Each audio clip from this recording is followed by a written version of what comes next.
बिहार में विधानसभा चुनाव की रणभेरी बज चुकी है। मुजफ्फरपुर जिले में भी जिला प्रशासन विधानसभा चुनाव की तैयारी में जुट गया है।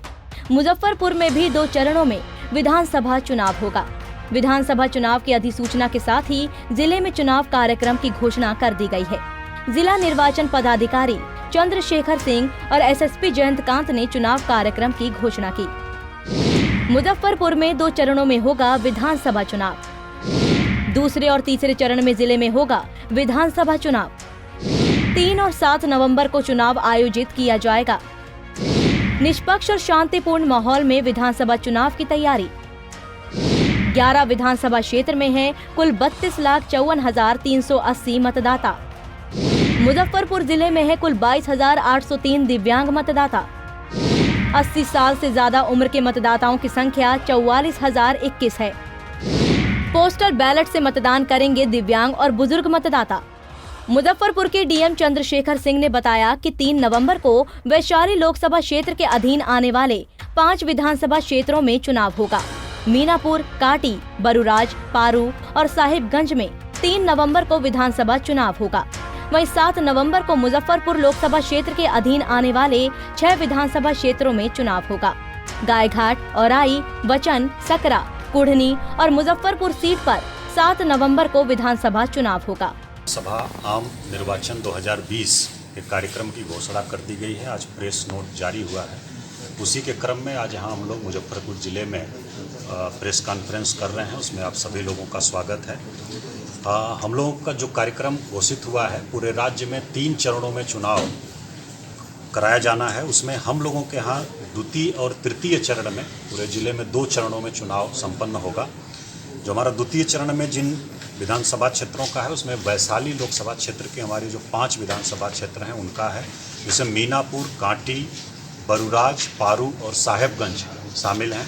बाकी तृतीय चरण में जो होना है चुनाव, उसमें हम लोगों के जो मुजफ्फरपुर लोकसभा क्षेत्र के 6 विधानसभा क्षेत्र हैं वो शामिल हैं। उसमें हम लोगों के गायघाट, औराई, बोचहा, सकरा, कुढ़नी और मुजफ्फरपुर शामिल हैं। चुनाव का कार्यक्रम जो है उसमें द्वितीय चरण का जो कार्यक्रम है हम लोगों का, उसमें डेट ऑफ नोटिफिकेशन 9 अक्टूबर 2020 को है। लास्ट डेट ऑफ नॉमिनेशन 16 अक्टूबर 2020 को है। विधानसभा चुनाव के लिए जिला प्रशासन ने 20,138 भवन बनाया गया है। जिला निर्वाचन पदाधिकारी ने बताया कि 4,684 मतदान केंद्र पर चुनाव संपन्न कराने के लिए सभी तैयारियां पूरी कर ली गई है। डीएम ने बताया कि जिले में मूल मतदान केंद्रों की संख्या 3,225 है, जबकि कोविड-19 के तहत शेष 1496 सहायक मतदान केंद्र बनाए गए हैं। डीएम ने बताया कि जिले के प्रत्येक बूथ पर मतदाताओं की औसत संख्या 700 है। उन्होंने कहा कि कोविड-19 को देखते हुए बूथों पर मतदाताओं की संख्या समिति कर दी गई है और चुनाव आयोग ने बूथों की सूची का अनुमोदन भी कर दिया है। पूरे जिले में हमारे मतदाता जो हैं 32,54,380 हैं। बाकी मतदान केंद्र हम लोगों के जो हैं उसमें 3,225 मूल मतदान केंद्र हैं और 1,469 सहायक मतदान केंद्र हैं। कुल 4,694 मतदान केंद्र पूरे जिले में हैं। कुल मतदान भवन या लोकेशन जो है वो 2,138 हैं, जिनमें 4,694 मतदान केंद्र स्थित हैं।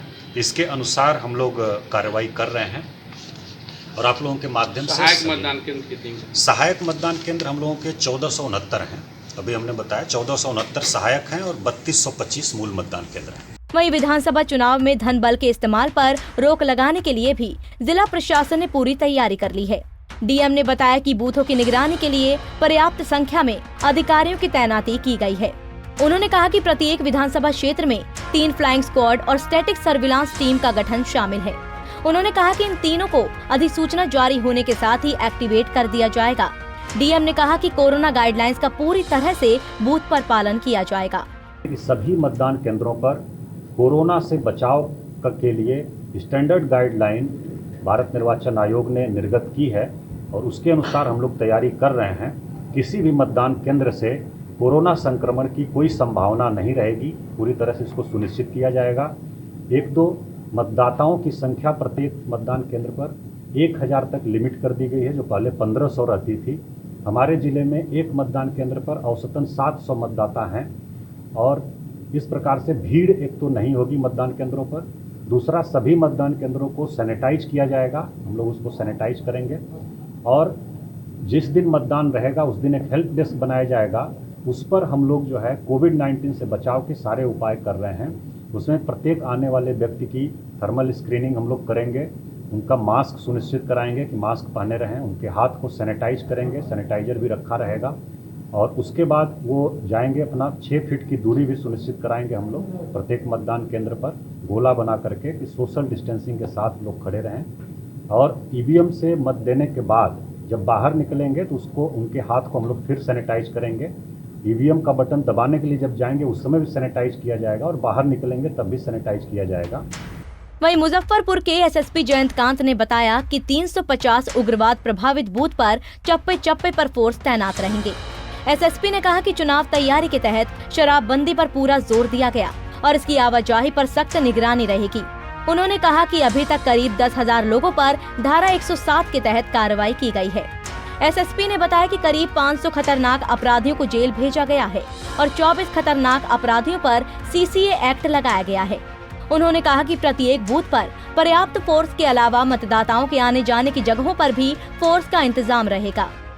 इसका असर हम लोग सीधे तौर पर इलेक्शन पे देखेंगे और इसमें जो लिकर है उसके ऊपर आगे आने वाले दिनों में इलेक्शन में उसके ऊपर हम लोग की कड़ी निगाह रहेगी। इसके अलावा जो, क्योंकि इलेक्शन जो हो रहा है इसमें सोशल मीडिया के जरिए जो लोग कुछ लोग दुष्प्रचार करते हैं उन लोगों के ऊपर भी हम लोगों की निगाह रहेगी। और इस पर इलेक्शन कमीशन का भी एक प्रॉपर एसओपी आया हुआ है, पेड न्यूज़ पे भी एसओपी है, उसके ऊपर भी नज़र रहेगी जो कि विशेष तौर पर रहेगी। इसके अलावा लिकर का कंट्रोल सबसे ज़्यादा इम्पोर्टेंट होगा हम लोग के लिए।